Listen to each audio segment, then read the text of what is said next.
If you look at what we have in the United States, we have one of the world's safest food supplies. I think in part of that is that we actually tell people where we are in the world. So we're very fortunate in this country that we try to make people aware of the options they have in the food supply. We have a very large food system in the U.S. to feed right now over 324 million people. If some of you know the logistics of trying to feed your own family, much less a community, trying to feed somebody across the continent of about 2,500 miles, it's no easy task. At the end of the day, I really think we probably have a B class. If I were to give the class a grade, we have a B. My sense that we actually have room for improvement. That's what I tell my students anyway. And I think that because it's a B, what do we want to improve? I believe that if you look at traceability and what that means for the future of the food supply, we can get into the A category. First of all, we had a product. It had a number of different ingredients, component parts of the kit.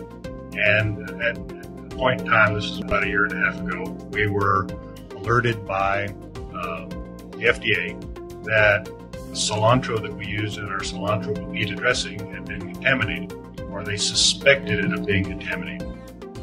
But because the kit contained not only agricultural or produce, it contained proteins, USDA was also involved, and they didn't give us much choice. We were going to recall this. You know, it hurt our reputation. We ended up losing one of the regions in which we distributed this product, Northern California, as a result of this. We ultimately got it back, but it did hurt us, and obviously was a financial hit to us.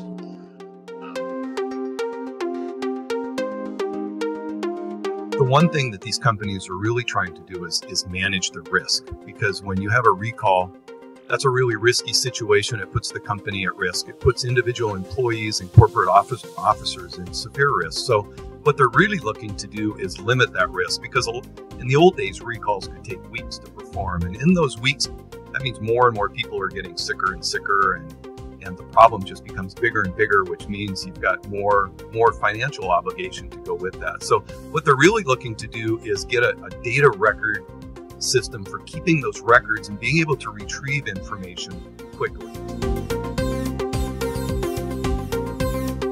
Good question, and there are several points.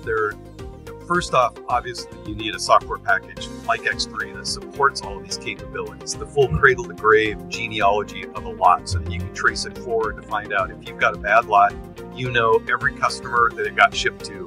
Or if a customer called you back and said, this thing you sent me tastes funny, looks funny, feels funny, you could trace that back and look at all of the ingredients that went into it and know which supplier they came from. That's critical. You have to have that. So those are critical things, and you need to look for an application that has secure data, that also has secure data, and that it keeps these audit trails, and that invokes certain responsibilities from individuals. But key to that is, I think you also need a system that notifies users that if incorrect data is put in up front. So, in X3, we've got some tools out there with our workflow engine that if erroneous data gets entered, that can automatically flag that data and send a notice to somebody else to review that. So if you're trying to store peanut butter up on top of wheat flour, you know that you're going to get an email right away saying, no, that can't happen.